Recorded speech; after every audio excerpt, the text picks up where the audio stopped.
That's a third of the month I'm not feeling good. You've gone through stages where you're just like, I quit. Yeah, I've had to. Yeah, you see it through in lack of self-control, lack of self-esteem, loneliness.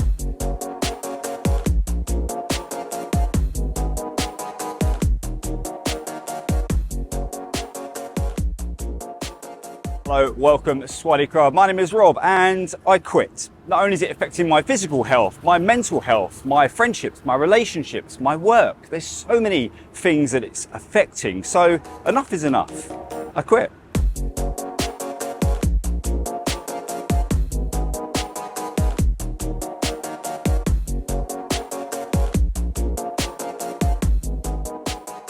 Now, I've never been one for clickbait titles or leading you on just to get you to watch, so we'll get straight to the point. Of course, I'm not talking about quitting this channel, absolutely not. If anything, it's to progress this channel and move forward.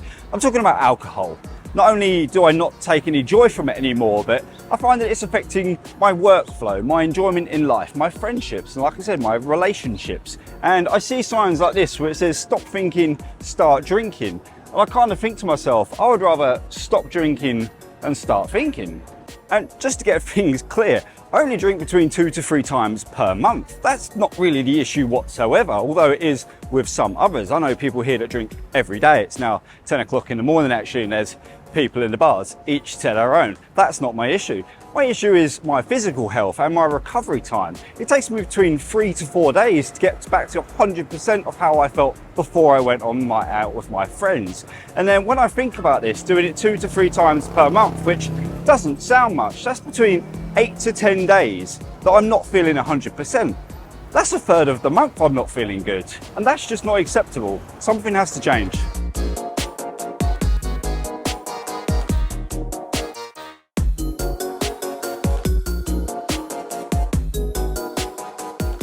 So I'm going to be quitting for a minimum of 3 to 6 months, probably 6 months absolute minimum, and working on myself, my personal development, becoming the best version of myself. I want to bring my physical health up to a point where I can start learning Muay Thai. I'd love to surround myself with kind of better people that are kind of looking to progress their lives as well, and just introduce myself to some new challenges in life, especially with this channel.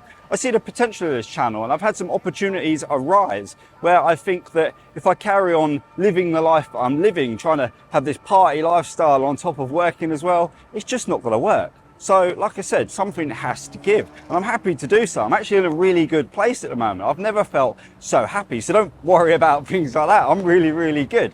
But I share this experience because I see that other expats living here can go down the same route, and they might well want to change the route they're taking. I thought, well, it'd be a good idea for me to share my experiences here living in Bangkok.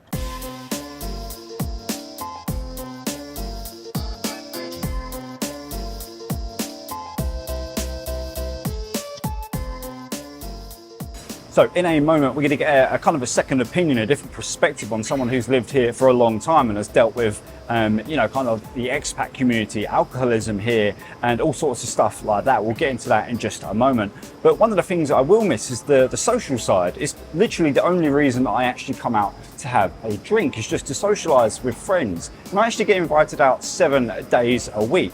So it's a little bit difficult to spend time with friends, and it's kind of like the done thing to do here in the city because it's kind of right on your doorstep everywhere you turn. So I will miss it for that reason, but that's why I've changed my social circles over the past 6 to 12 months. But the benefits of me doing this will be better productivity, better relationships with both friends and, you know, perhaps even a partner in the future, my physical health, my recovery time. There won't be a recovery time because I won't be drinking. I'm actually drinking coffee here in the Stumbling Bar. Thank you to the owner for allowing me to film in here. And last but not least on that list is mental health, actually the most important on the list. And that leads me on to today's video sponsor, BetterHelp. So BetterHelp is a service with professionally qualified therapists, and if you're in a situation where you're not comfortable speaking to your friends or your family, or maybe you just don't have anyone available to speak to, and what they offer is for you to be able to go onto their website and check out the link below,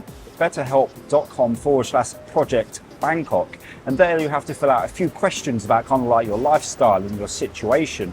And what's great about that is there's a few options in there, and it kind of gets you the help that you need. One of the questions actually was, what kind of therapist do you want? Do you want somebody with like a gentle approach? And there was like 5 different options, and at the end it was direct. So you can have like anywhere in between gentle and direct. And depending on your personality, you can kind of pick and choose what kind of like listening level and what kind of response you want, depending on obviously your personality and how you're feeling as well. If you're feeling really sensitive and that, you might want somebody a little bit gentle. Or if you're tough, well, not like me, but if you are a tough person, you're just like, right, just tell me straight what I'm doing wrong. You can hit that direct button and you'll get a therapist to just be straight up with you, give you the honest answers straight away. So with all the questions answered, they're able to perfectly match you with a therapist that kind of suits you within 48 hours. So it's a really quick turnaround. It's really flexible and friendly and just a personal touch. So you really do get matched with somebody that suits all of your needs. Also, I thought when I was thinking about online therapy, I thought I don't want to use video calls, and a lot of people are really comfortable doing this, but you can actually use the text message service. You can just type a message, interact with them on like a live chat and communicate that way. So you don't have to look at somebody and get that personal feel. On the other hand, I have friends that are using the service right now and they love that personal interaction. They love to be able to see the therapist on the other side, the therapist can see them. So it all depends on which you're comfortable with, but both options are definitely there. So look, if you're struggling, and we all go through it, and I'm going to be talking about my mental health in a future video because I think it's important. You just want somebody to give you some advice or even just someone to listen to you. Use the BetterHelp service. The link is down below, betterhelp.com/projectbangkok. Yeah, mate. You're as ready as you're ever going to be. Yeah. Right, I am joined by Pat, Bangkok Pat, who's got a YouTube channel which has covered pretty extensively about kind of expats, alcoholism, drug abuse, and he's done rehab videos. He's done all sorts. He's got like a spectrum of videos online, and I thought it'd be a good perspective to ask him a couple of questions. So that's what we're going to do in this section of the video. And the first question I have for you is, what's your experience been with expats and alcohol here in Thailand? I've met loads over the years who have gone on to have major issues. Yeah, you see it through in. Yeah. Just like it bubbles over time, right? It's not like an overnight kind of thing. It's just like layers of paper keep stacking up on top of it. I knew them when they first got here and they got into the lifestyle, and bit by bit, they didn't quit when they said they were planning to quit.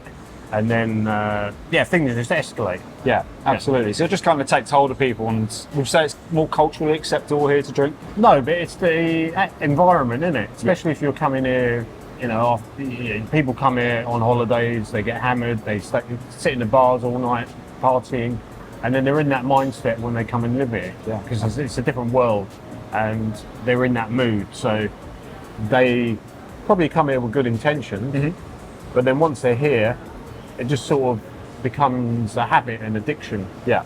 And they end up in the bars, they're drinking every night. But they probably tell themselves, I'll give it another couple of weeks, then I'll get a hobby and live a so-called normal life. Yeah. But it just becomes something that takes hold, and they get used to, the banter, they're meeting new friends, they're drinking, having a great time, telling stories with these new friends, and of course, in bar areas, they're meeting women they would never normally meet back home. It becomes addictive. If a guy comes here and he's lonely, and he hasn't had female attention, which happens a lot, it's totally understandable. But not every bloke who does that gets into a bad habit is necessarily labelled an alcoholic. No, because that comes down to something quite, a lot deeper. I'm not going to act naive and say, I've never seen guys like that, because I have a lot. But I didn't realise that it has that hold on people, and it's scary. Yeah. And do you think people get stuck in that holiday mode when they arrive? Like you said, they initially think that they're going to come here, have a party for a little bit and settle down. But like I said, they get stuck, they get lonely, they make friends who are also still out drinking as well. Do you think it's quite difficult for people to transition from, the holiday mode into actually living here? Because they're two different things, right? And you learn after a while. Like me and Pat both know that living here and holiday mode are completely different environments. If you've got an endless supply of money and you're doing that, there'll never be a point, because you'll just tell yourself, and booze does that to you, you just tell yourself that that's all right, I can afford it. Yeah, why not? Right? Why not? I'm retired, I've got the money, just got to enjoy life. You will convince yourself that it's all right Yeah. because you can afford it and you deserve it. And do you think that's why so many kind of alcoholics end up brewing here in Thailand? Lack of self-control, lack of self-esteem, loneliness, getting more attention here, Yeah. and of course it's cheaper. Yeah. Yeah, Food- absolutely. food Like, is cheap. even where we are now, we're in the Stumble Inn on the Soy Cowboy. Actually, a really good bar to get a cup of tea and a Coke Zero. But the beer, you can get a chain beer on draft for 100 Thai baht, which is ridiculously cheap. To be right in the middle of the city, getting beers so cheap. Even you've gone through stages where you're just like, I quit. Yeah, I've had to. When I was younger and I was DJing, I was like every night, Thursday to Sunday. I used to drink when I was DJing because you get loads of drinks given to you. And the thing was, after a night of DJing, and this was back in England before that as well, after a night of DJing, I'd always want to wind down from the euphoria Yeah. of doing a great night with all the people. So I used to go home and drink. Sure. And the thing was, if it was 3 a.m. and I'd get home and have a few beers, I would always have the clock in mind, Yeah. thinking, I better go to bed soon. So you ended up binge drinking. Get them down, yeah, which is worse for you, right? So, my habit of drinking from, say, the age of 20 upwards was always that kind of drinking, Yeah. binge drinking. Okay. So it got annoying after a while. It did.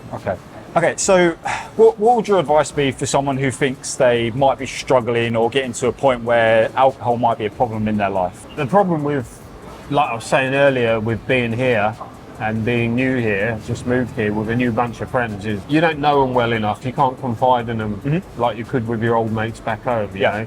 You can't say, I'm having a problem with booze, Rob. It's a bit embarrassing, Help right? me out, what Yeah. should I do? Because it's embarrassing. Yeah. And there's a macho thing as well. These guys don't think there are outlets out there Yeah. to talk to someone, but it is worth getting it off your chest. That Yeah. makes a huge difference, talking to someone, yeah. And absolutely, and this is why I wanted BetterHelp to sponsor this video today for exactly that reason. Because if you are struggling or you think that you just want someone to talk to or get a bit of advice from, like I said, use the link down below and check out their service because it will help in situations like this. Well, thank you so much for sharing your story today, and I hope that's been helpful to anyone watching. Like I said, if you're struggling, speak to somebody. Cool. Well, thank you very much for your time today and your stories and sharing your experience. Thank you so much. Absolutely. This is Bangkok Pat. I was Project Bangkok. Thank you so much for watching today's video. We'll catch you in the next one. Stay safe, everybody.